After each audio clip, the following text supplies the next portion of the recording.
Good evening, everyone. Tonight we're going to begin a series of talks on a very important and critical, vital, and central area of Jewish life that, unfortunately, a lot of people think they know a lot about, and there are a lot of myths, unfortunately, that have fallen into common perception.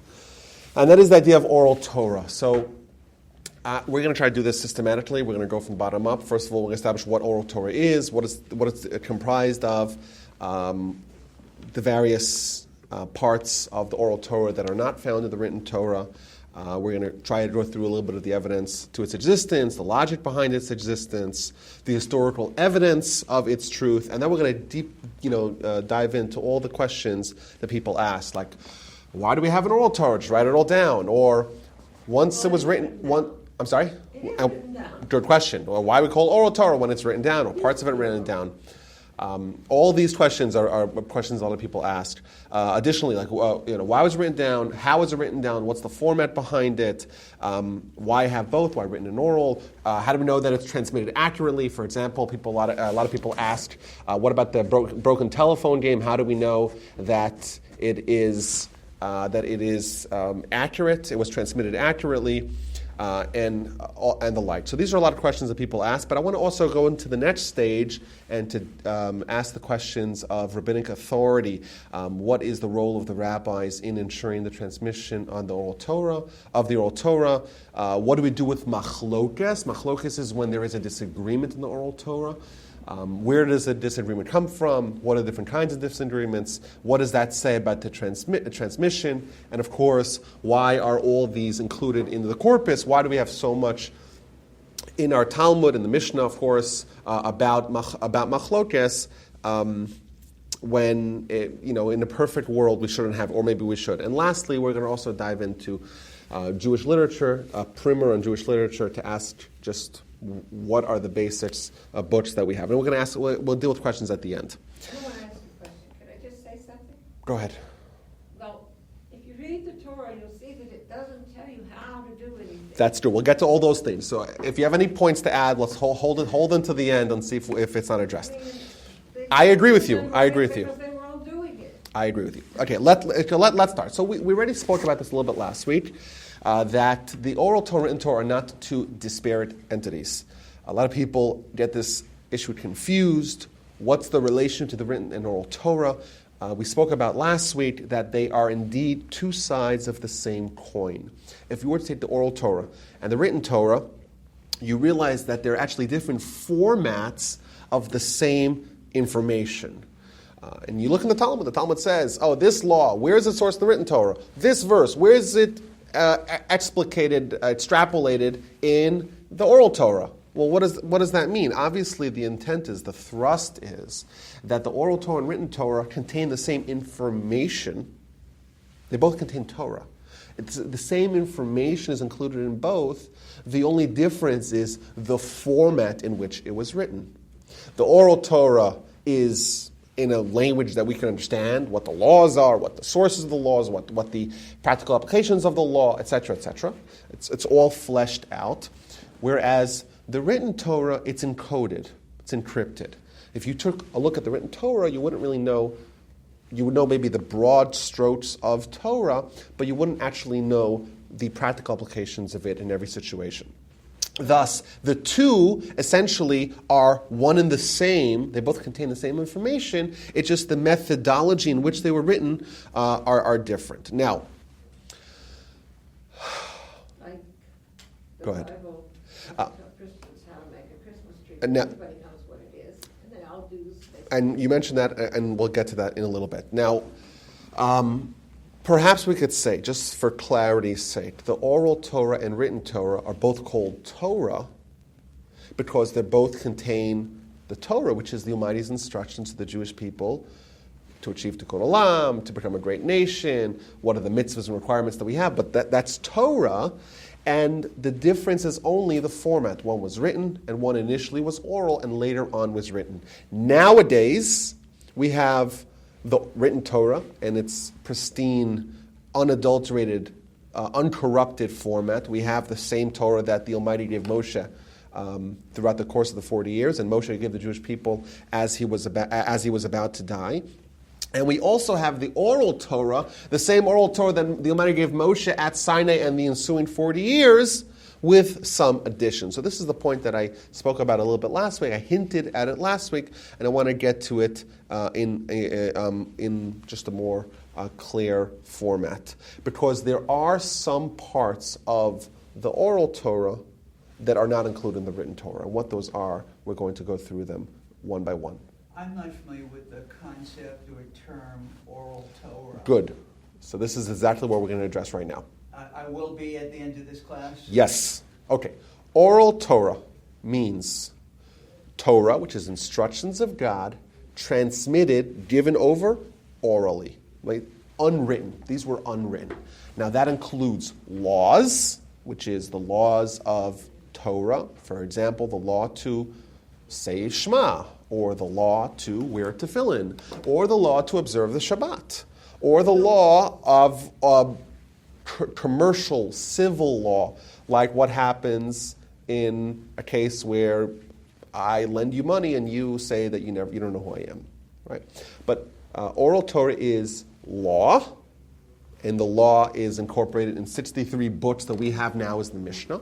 So the Mishnah is the laws of the Torah that were initially given orally, but were ultimately written down, and we're going to ask why it was written down. So it's a book of laws. Right now it comprises 63 books that cover every aspect of agricultural law, laws of Jewish holidays, laws of Jewish marriage and divorce, laws of oaths, laws of a nazir, laws of interpersonal laws, so property law, personal injury law, laws of idolatry, laws of sacrifices, laws of purity and impurity, laws of character, of ethics. The book of Ethics of Our Fathers is a book of Jewish law vis-a-vis ethics. So this is the book of laws. That's part of Oral Torah. Now, it's called Oral Torah because initially it was oral. It was not written down. And then 1,500 years after Sinai, it was written down. So is that clear? It's called Oral Torah not because it is still oral, rather because it was initially given in the oral format. Right? It was just given person to person, teacher to student, father to son, one generation to the next generation. 1,500 years it was maintained in its oral format. About the year 200 of the Common Era, it was written down. The laws were written down. So that's one component of the Oral Torah. Originally transmitted by Moshe to Joshua, Moshe to Aaron, Moshe to Aaron's kids, Moshe to the Jewish people. Aaron taught, Aaron's sons taught, Joshua taught, the people themselves taught. It was taught orally. How it was taught orally, we'll get to in a second. In a little bit, how was it done throughout the generations. But it's information. It's the initial first component is laws. That was ultimately written down and canonized in the Mishnah. And then it's another element of the laws called Gemara or Talmud. And that is the explanation of the laws, understanding it. What are all the details, all the minutiae that surrounds the law? What are every conceivable situation? What would happen in this and this? What if things were a little bit differently? It also includes the sources, which means connecting it back to the Written Torah. Various examples, exceptions, applications of the law. This too was part of the oral tradition. So Moshe gives the Jewish people. Right? Moshe is the prophet. He gets it from God. He gives it to Joshua, to Aaron, to Aaron's kids, to the Jewish people, to all the elders. He gives them, number one, the laws, which were later canonized in the Mishnah. Number two, everything else that goes along with those laws, which was later canonized in the Talmud, or the Gemara. Those two words are interchangeable. And another element of the Oral Torah is what we call halacha. Halacha is practical law. So we have the core, the law itself. We have all the various elements surrounding that law. And then we have the halacha, practical application, like the law itself. What do you actually need to do? Like Shulchan Aruch? Which was later canonized various times. The Rambam tried to canonize it, or did a various canonization. The Tur, the Rosh, it's still being canonized as we speak. Caro. I'm sorry? Joseph Caro? Caro, that's right. He was one of the canonizers of halacha. And the last part of the Oral Torah, which was never canonized, is what we call Torat HaNistar, which means the mystical parts of Torah. When people talk about Kabbalah, what does the word Kabbalah mean? It means acceptance. Do you know why it's called Kabbalah? It's called Kabbalah because the only way to study it is orally, from a teacher to a student. There were books that were written, Kabbalah books that were written, but true Kabbalah can only be learned, can only be studied orally. The people that go on their own, that go rogue to try to study Kabbalah by themselves, end up not understanding what they're studying. Okay? So these are the four components of the Oral Torah. It includes the laws, which was later canonized in the Mishnah. It includes all the elements of the laws, including how the laws connect back to how the laws of the Oral Torah connect back to the written Torah, and all the various exceptions, all the conceivable situations of the applicability of the laws in various situations. That later was also written down about the year 500 in the form of the Talmud. We have halacha. Halacha is practical Jewish law, which until this day is still being canonized. It was done by the Rambam. The Rambam tried to canonize the halacha. His success could be measured. He tried to make a mass book. It was very successful, but not as a mass book of Jewish law. Later on, the Tur and the Rosh. Earlier, previously, the Rabbeinu Alfasi, the Rif. And of course, Rabbi Joseph Cairo wrote the Book of Jewish Law, the Code of Jewish Law, which is a canonization of halacha. And lastly, we have what's known as Torat HaNistar, the hidden Torah, which is the parts of Torah that have not been canonized and written down in an authoritative text. So, if you want to study Oral Torah that's still oral, you have to find someone who's going to teach you tradition, all the way back to Sinai, of the hidden mystical parts of Torah. That's the only way to study it. Okay? So that's what Oral Torah is. Now, we mentioned last week and a few minutes ago that the Oral Torah and Written Torah are mirror images of each other. Okay? So there's a caveat to that. While in most Torah laws we find a direct parallel between the written and oral Torahs. That is to say, we can trace every oral Torah law back to the written Torah. And we can trace every written Torah statement into its oral format. There are some exceptions. There are 4 categories of oral Torah teachings that cannot be traced back to the written Torah. And what are those? 4 categories, that's right. What are those 4 categories? That is, number 1, halacha l'Moshe miSinai, which is a law that comes from Moshe at Sinai, which means it was never written down in the oral Torah. In the written Torah, it's only in its oral format. How many laws is this? This is roughly 30 laws. The Rambam enumerates 30 laws, roughly, give or take, maybe 29, 20, it depends how you count them.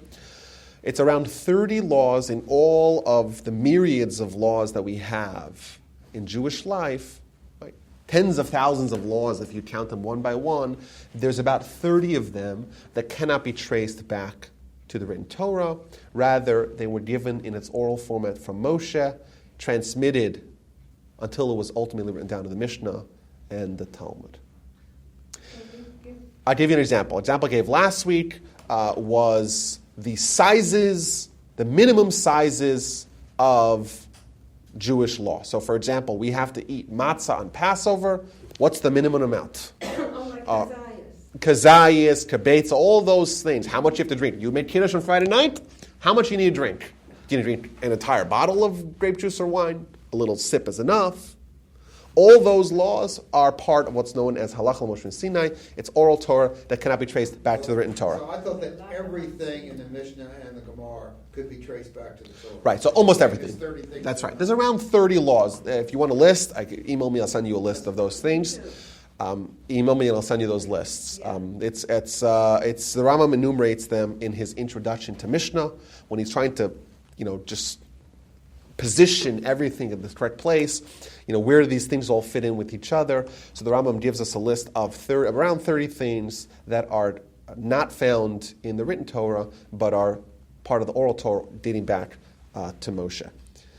Okay, so that's one thing that we find in the written Torah that's not in the oral Torah that's not in the written Torah, and there are three others, and these three others are rabbinic law. Now, the Torah tells us that the rabbis of each generation are commanded to make a fence around the Torah.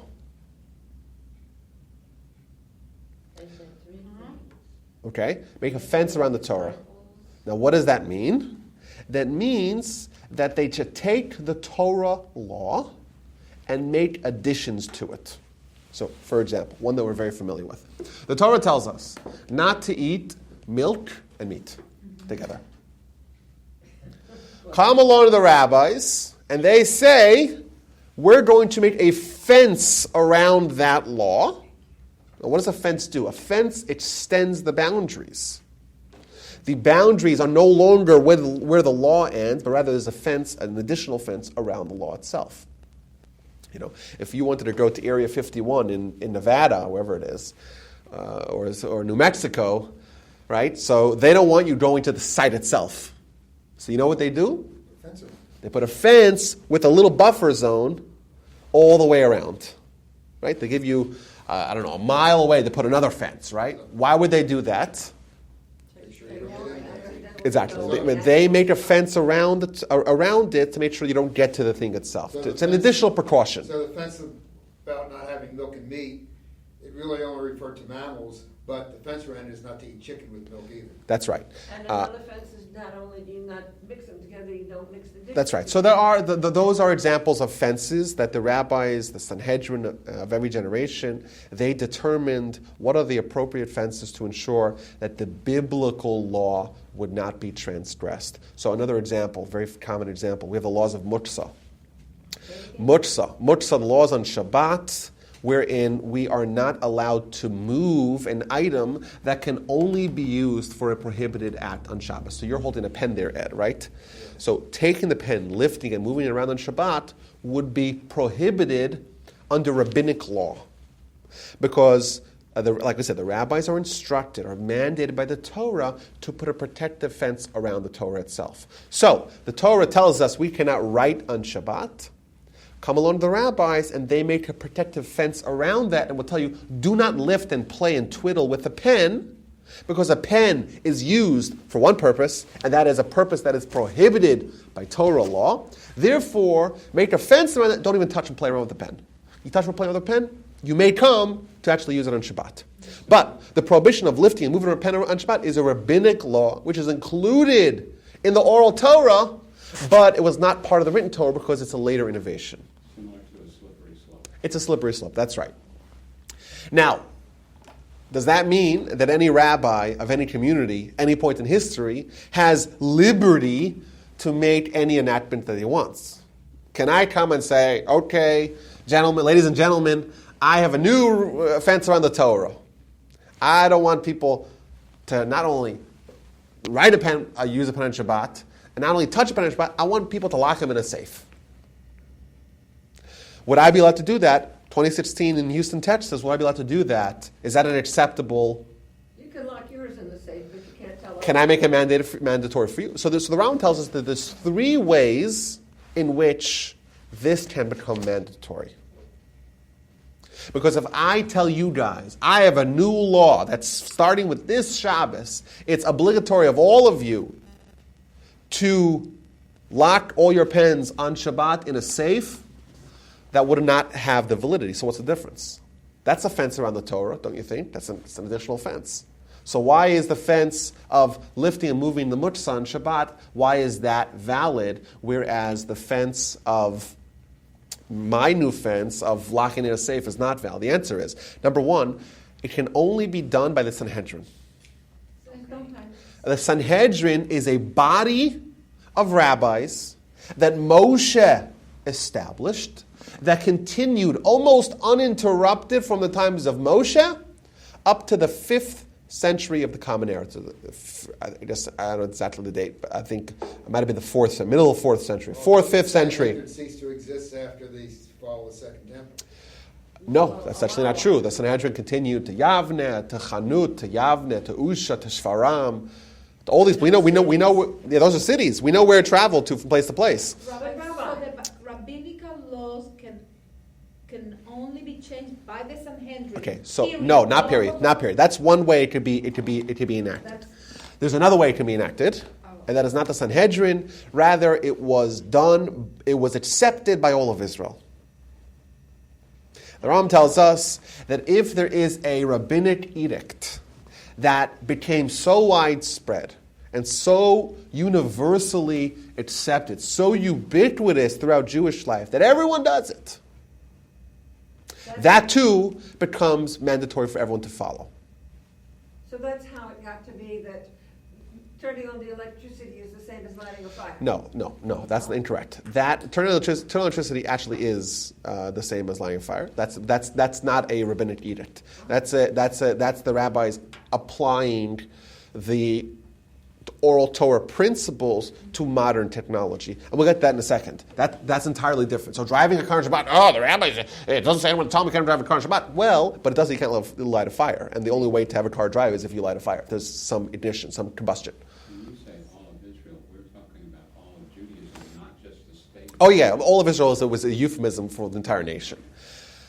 And additionally, another way that a edict may become obligatory is if we have a leader of a community. So this was more common in times past.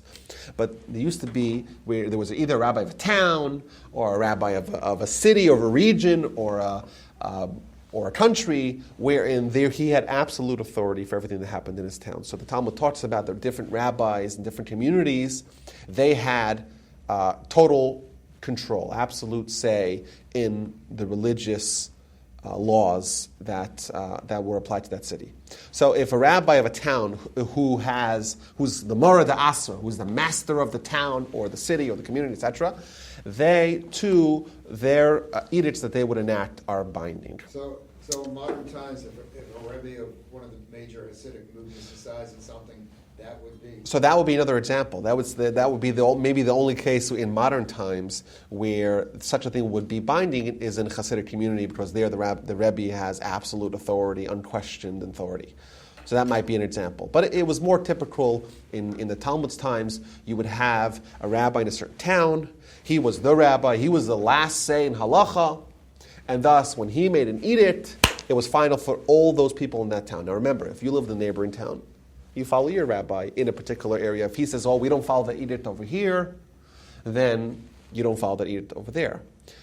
But if it becomes so widespread, so rife throughout the Jewish people, it becomes binding for everyone. And of course, the Sanhedrin is the final authority on rabbinic edicts. And therefore, if they make a rabbinic edict, that becomes mandatory, obligatory for the entire nation. Who was the rabbi of the generation, say 50 years ago?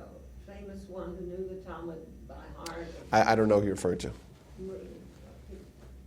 Your brother mentions him. Ask him. I don't know. Now, rabbinic edicts would also appear in the Oral Torah, even though they cannot, obviously, they cannot be sourced back to the Written Torah because they happen later. Now, additionally, there are 7 rabbinic mitzvahs. When we talk about rabbinic mitzvahs, usually we're talking about rabbinic edict, either a gezerah or a takana.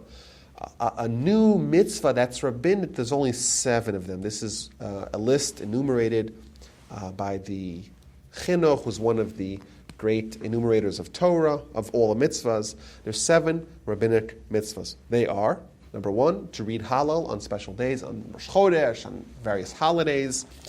To read the Megillas Esther, the book of Esther, on the holiday of Purim. That's a rabbinic mitzvah. To light Hanukkah candles. That's a rabbinic mitzvah. Who knows why lighting Hanukkah candles is a rabbinic mitzvah? Obviously. Why is lighting Hanukkah candles a rabbinic mitzvah? Because it didn't happen until, exactly, it happened later. To light Shabbat candles, that's a rabbinic mitzvah. To wash your hands before eating bread. to make pre-food blessings. You want to drink some water. You want to eat a cookie. You make a blessing before that. The exact words of the blessing and the exact laws that apply to the blessing is rabbinic. And lastly, the laws of Eruvin, very complex laws, the various different kinds of Eruvs, all that is rabbinic.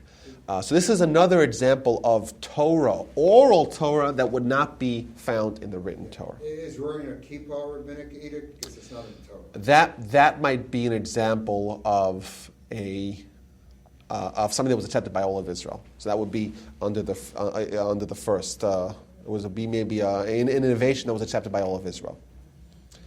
But like I said, there's no verse in the Torah that says you should wear a kippah, and it doesn't even appear in the Mishnah. It's based upon a story in the Talmud, so it does kind of appear in the Talmud, but the fact that it was accepted by all of Israel would make it mandatory.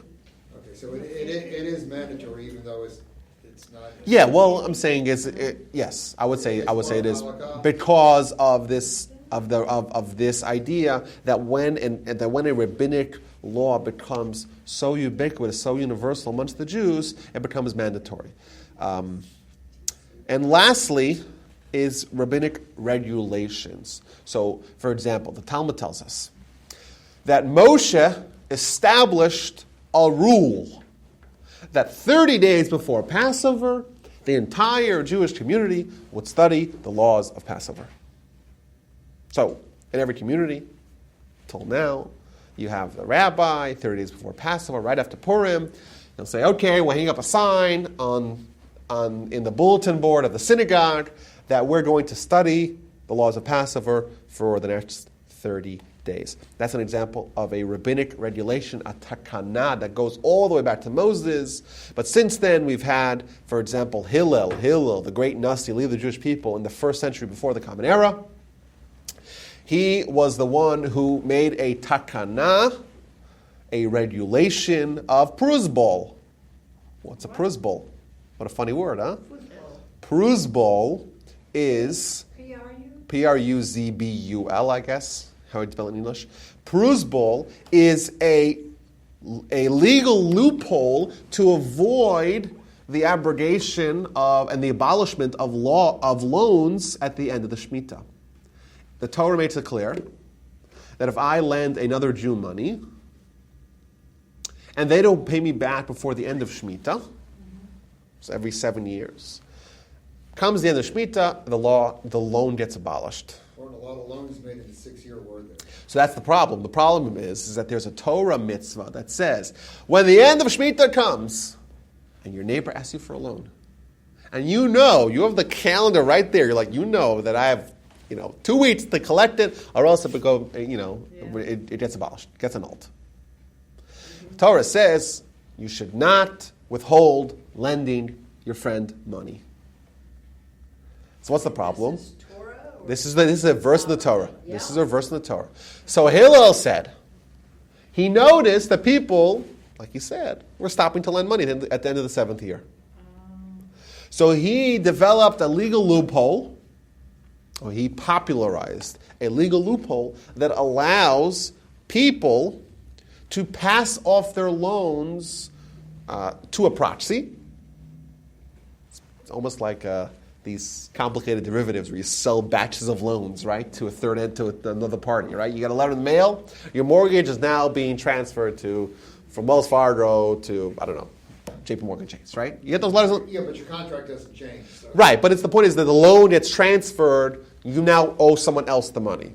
So what Hillel established is a pruzbol, which is a formalized documentation where you transfer the loan that's owed to you to the court.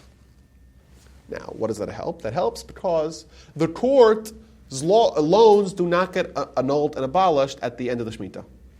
Only personal, individual loans. So by doing that, he created a workaround and that allowed people to still lend without any concern of losing the money at the end of the 7th year. So till this day, we had a couple of months ago, we had the end of the Shemitah year, and on the day before Rosh Hashanah, in every Jewish shul in the world, everyone's signing pruzbols. Why do you get principles? Because someone owes you money. You lent your brother money. You lent your cousin money. You lent someone money. Who knows who you lent money to? You got to make sure you cover your hiney by writing a principle.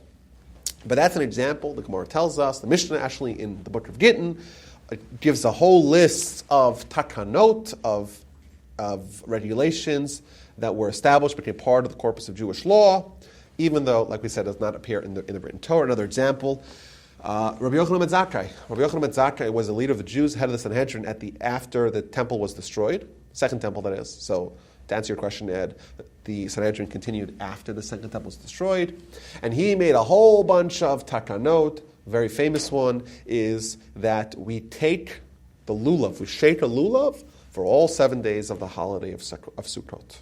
Why? Prior to that, they would only shake a lulav and an etrog and all the 4 species only on the first day. The only place they would shake it for 7 days is in the temple. After the temple is destroyed, Rabbi Yochanan ben Zakkai made a new takana to take it, to shake the lulav and etrog for the entire 7 days wherever you are. So this is an example of oral Torah that is not in the Written Torah, but with the exception of these 4 categories of oral Torah laws, and they are halacha moshe Sinai, laws that came straight away as oral, were never written down, or the 3 elements of rabbinic responsibilities, and that is rabbinic mitzvahs, rabbinic edicts, and rabbinic regulations, takanot. Besides for that, everything in the oral Torah can be traced back to its source or to its corollary, to its partner in the Written Torah, and those two indeed are mirror images of each other with the exception of these 4 categories. So now, I feel like, this is like an introduction. This is what oral Torah is. Oral Torah is the information that the Almighty gave Moshe in the form of laws, in the form of understanding of the laws, in the form of practical application of the laws, and in the form of the mystical parts of the Torah. The first 3 of those 4 were written down. So the laws were written down in the form of the Mishnah, about the year 200. The other elements of the laws, and including how it traces back to the Written Torah, were written down in the form of the Talmud around the year 500. The Talmud was written twice. Different discussion. We'll get to why it was written twice. Halacha was codified in the form of the Ram. It was codified multiple times and is still being codified. Or I wouldn't say it's still being codified, but still being extrapolated. And that was done first by the Rambam, when the Rambam wrote his 14 books called the Mishnah Torah, which is the restatement of Torah. He writes in his introduction that my purpose here is to extract all the practical laws out of all the Talmud and to organize it in a fashion that all you got to do is read it and you know what to do. Of course, that was his intention. Ultimately, he did the opposite. Instead of ending debate, he spawned more debate and more analysis than ever seen before. There's about 10,000 books written on that book that was written to end all books. But of course, it was done again, like I said, Rabbi Joseph Cairo, like you mentioned, and he was the one who wrote the authoritative book of Jewish halacha until it became not so authoritative because the Ramah, Rabbi Moshe Isserles, wrote a companion work, and then the next 150 years we have many, many, many dozens of books written to elaborate and to continue the further development of this canon that is Jewish law. But, like we said, oral Torah is Torah written in an oral format or transmitted in oral format, ultimately written down incrementally. Certain parts of it were never written down, like we said, the hidden parts of the Torah, and almost everything in the oral Torah can be traced back to the written Torah, with the exception of 4 categories that we enumerated. Go ahead. So now that you said that there are certain things that can't be traced back. Okay, for example, it says that we should dwell in Sukkot. Okay, but it doesn't say what a sukkah is. This is the same thing you mentioned earlier. We'll get to that. Is that in the category of things that can or cannot? Yes, it is in the category of things that can be traced back. Can be traced. That's right. Like I said, that is a parallel. In the Talmud, the book of Sukkah, contains all the laws and all the practical applications of it. But does it derive it from the written Torah? It's all mirrored back I mean, of the because written it says Torah. It has to be in such and such a shape. and That's in right, such that's and right. such a- That's right. And there's something in the written Torah that clues them in as to what the shape Oh yeah, of the oh yeah, thing that's should right, be? that's right, absolutely.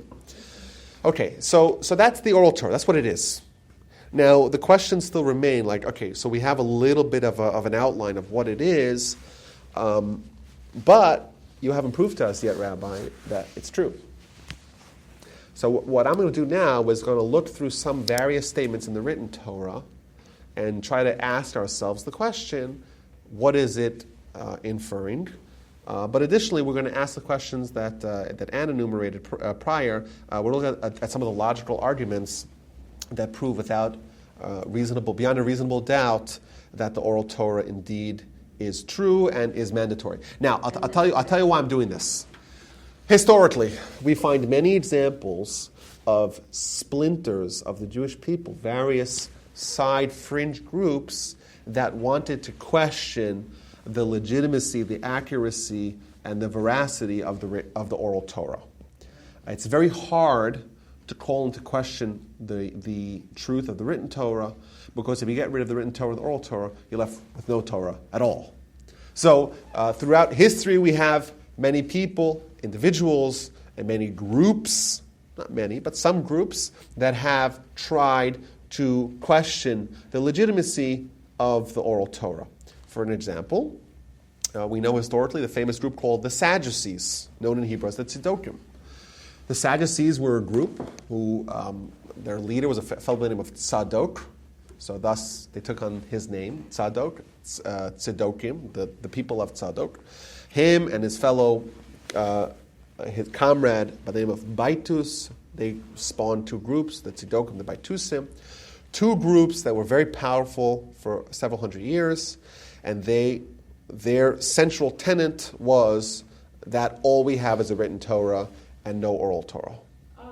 That's the group number one. Before the destruction of the temple? That was before. This group pretty much ceased to exist after the destruction. No, after the destruction of the Second Temple. So they, around the year 300 before the Common Era, up to about the year 70 of the Common Era, that's when they had their heyday, and then they're gone. In the 7th, 8th, and really in the 9th century of the Common Era, we have a group called the Karaites, or the Karaim. They're almost identical in theology and philosophy to the Tzedokim, to the Sadducees, because they followed the same path. They don't question the legitimacy of the written Torah, they just question the legitimacy of the oral Torah.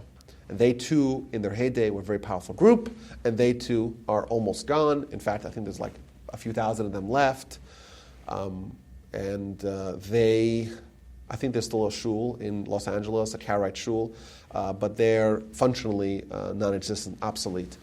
The Reform movement in various stages, but one of its stages was to accept the written Torah as the Word of God and to question the oral Torah.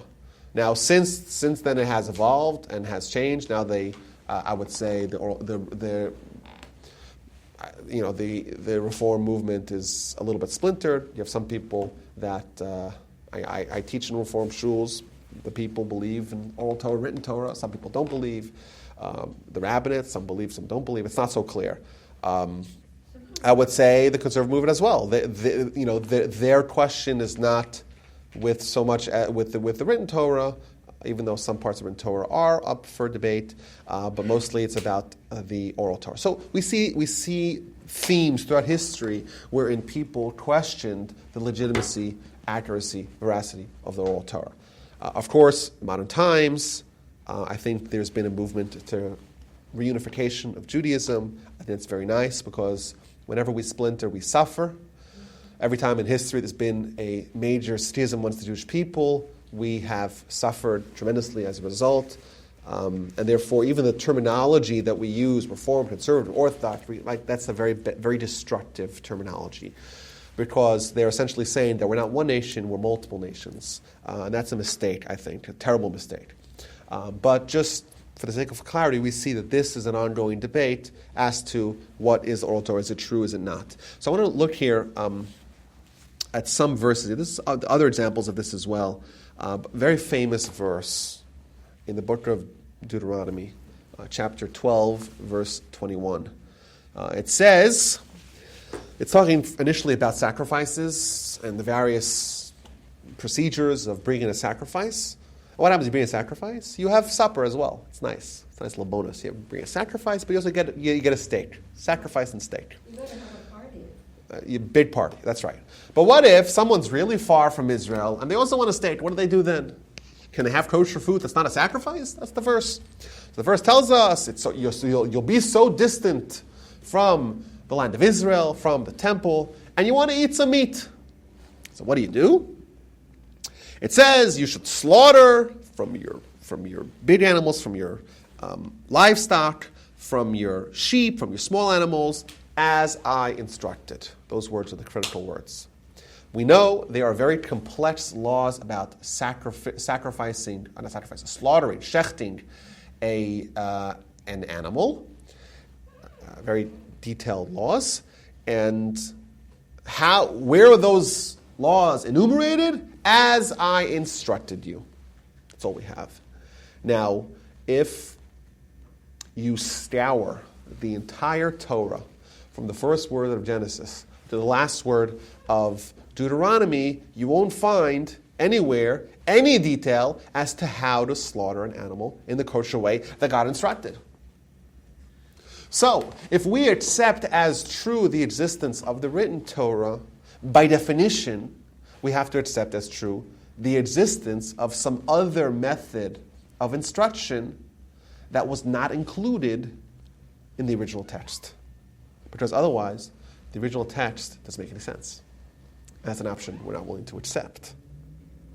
So by definition, if we accept the written Torah in this particular verse spells out very clearly there's another form of instruction that God gave us, God gave to Moses, and Moses gave to us, and we have no account of where that is. Additionally, just a few other quick examples. This is great. You like it? I'm happy you like it. In the middle of Exodus, there is a mitzvah to eradicate and obliterate and decimate the nation of Amalek. Of course, it's a very problematic mitzvah for us to try to understand. What does it mean, killing off Amalek? Either way, that's a mitzvah in the Torah. And the verse reads as follows. This is, let's see where it is, at the end of Parshas Beshalach. I don't know the exact place where it's found. So, Ksovzos Zikaron Basefer, write this as a remembrance in a book and place in the ears of Joshua. Once again, we're told that there's two ways these things are given over. It's written down in a book, and it is told Moshe to place it in the ears of Joshua. Additionally, once again, back to Deuteronomy, the verse itself testifies, and now write down this song and teach it to the Jewish people, place it in their mouths. Once again, we are told to write down the song, but besides for that, to transmit it orally. So this is some examples. There are other examples as well in the written text itself, where it makes it clear that there's some other form of instruction. That being said, I think that logically, the only way to understand this idea of Torah is with an oral instruction as well. I'll give you an example. The Talmud tells, in the book of Shabbos, page 31, of a Gentile that came to convert. And he went to Shammai, and he told him, this is not the one that you think you know it, but you don't know it. He went to Shammai and says to him, how many Torahs do you have? He says, well, 2 Torahs, written Torah, oral Torah. So he says to him, the written Torah, that I believe, the oral Torah, I don't believe. I know that story. Okay, so maybe you do. So most people are familiar with the other part. The guy says, I want to study all of Torah on one leg. It's the next Gemara right after that. So he says to Shammai, convert me with the understanding that you're only going to teach me the written Torah and not the oral Torah. So Shammai is incredulous. And he starts screaming at the guy, get out of here. And he says, leave. Fine. He goes across town. He finds Hillel. And he says him the same thing. Right? So what does Hillel do? Hillel converts him. So first day, he says, okay, let's study. So he says, okay, well, he has to study. You got to learn Hebrew. So let's learn Hebrew. So he shows a picture of an aleph. This is what an aleph looks like. This is the sound that it makes. This is what a bet looks like. This is what sound that it makes. A gimel, etc., dalet. He teaches them the letters of the alphabet. Enough for one day. Come back tomorrow. I'll teach you lesson number 2. Tomorrow he comes and he says, the first letter of aleph beis is bet. And then is aleph. And then dalet, and then gimel. He flips around the order. He says, wait a minute. What? Yesterday he told me the other way around. He says, you see? Right? You're relying on me to understand what letters are, what sounds they make. Once you rely on me on this, rely on me also on the Oral Torah. And the guy accepted. But what does this mean? This means that without the Oral Torah, without our parents teaching us something, we don't even know how to read. How do you read Written Torah? How do you even start?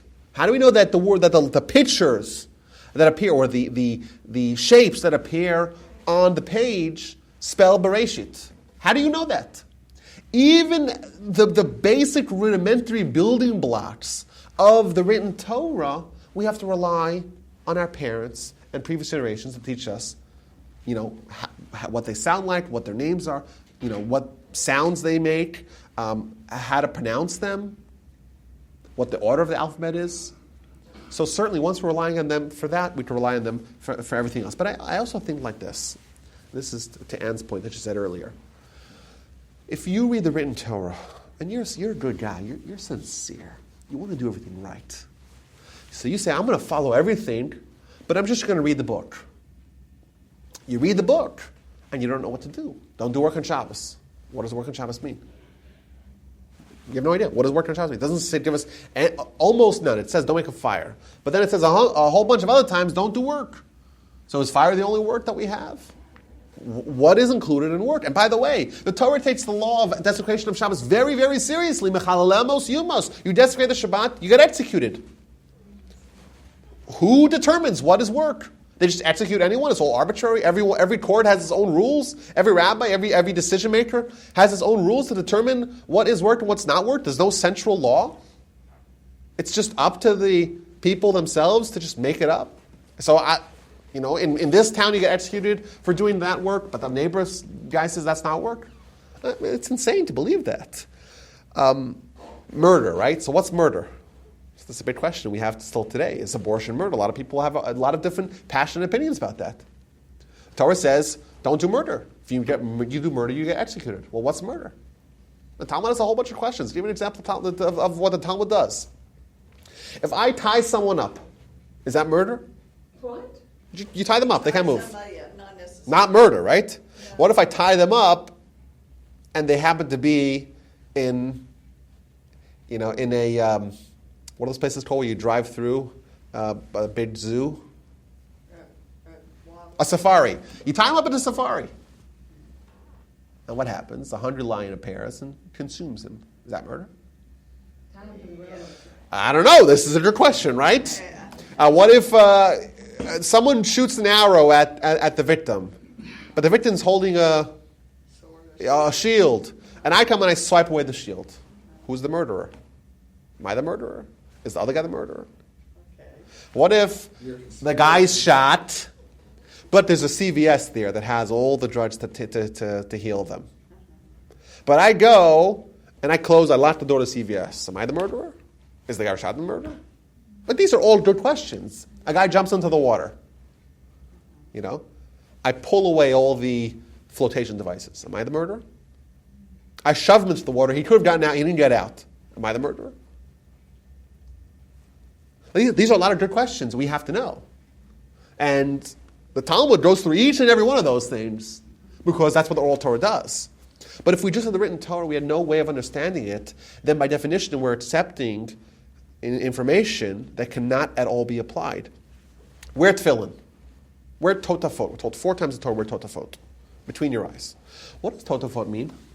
What does it look like? How do I set it up? How do I make it? What shape is it? What color is it? You have no idea. Tefillin. Yeah, tefillin, it's called How do tefillot. we know it's squares? How do we know that it's supposed to be square? How do we know it's made of the- leather? How do we know All it's not? those, exactly. How do you know that there's 4 compartments on the one of the head and 1 compartment on the one of the? How do we know that? You sit in a sukkah. You somebody did this example. You sit in a sukkah 4 days. What does a sukkah look like? How big is it? How small is it? How many walls does it have to have? All those questions are not answered. You should take for yourself a beautiful fruit, a fruit of the beautiful tree, beautiful fruit tree. Yeah, it doesn't say what tree it is. Doesn't say what tree it is. Is that an apple? You shake an apple on Sukkot? Is that a lemon? That'd be a lot cheaper if it was. How, and what's remarkable about this is that there's ubiquity. There's not a single Jewish community that says that it's not an esrog. How do they know? It doesn't say anywhere esrog. It doesn't say anywhere esrog. So that's another element, is that, first of all, it's an impractical method of it. If you believe that God gave us the Torah, right, you also believe that God gave us the Torah with the intention that we should understand what it is. And thus, we know the written Torah is impossible to understand the intention of the written Torah without some additional information. And by the way, what's super clear is that, historically, we don't find any disagreement about the basic ideas of any law that does not appear in the written Torah. And that's remarkable. The notes and the fringes. Oh, tzitzis. Another great example. Tzitzis. All tzitzis look the same. So is it blue, is it not? That's a separate discussion. But they're all the same, right? And what's funny, what's ironic about this is that every group that has questioned the Oral Torah had to make up their own Oral Torah. This is what's very funny about it. It has to have that. Because you say, the Tzedokim, they say, we don't like your Oral Torah. We're going to go with just the written Torah. You go just the written Torah? Okay, how far do you get with that? Not very far at all. Because you have to right away create your own Oral Torah, because that's the only way it's possible to study the written Torah with the intention of fulfilling it, is if you have some way of understanding what these verses all mean. And the only question is, which Oral Torah are you going to follow? Are you going to follow the Oral Torah that has been part and parcel of the Jewish people for thousands of years? You're going to make up a new Or you make up your own? That's the only question. But make up your own. So decide what tefillin looks like without trying to find what the rest of the Jewish communities throughout the world have found. They found tefillin in the caves of Qumran and Masada from the people that were there, from the Essenes, from the soldiers of Bar Kokhba, Bar Koziva. They found tefillin, right? Existing tefillin. And they took them, compared to our tefillin, they were the same. Same 4 compartments on the head, same 1 compartment in the arm, same 1 scroll in the arm, same 4 different scrolls. What the scrolls are, pretty remarkable. It's actually found, same color. Well, same color, of course, same boxes, everything's the same. You could have took them if they weren't worn out and worn them right now. Just incredible. And we see just ubiquity of agreement, what the species are on Sukkot, what a sukkah looks like.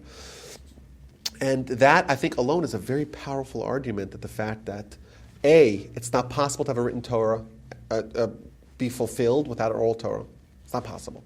B, we see historically every Jewish community is in agreement about 1.5 million things about what the Oral Torah says. And of course, the written Torah itself testifies to the existence of an Oral Torah.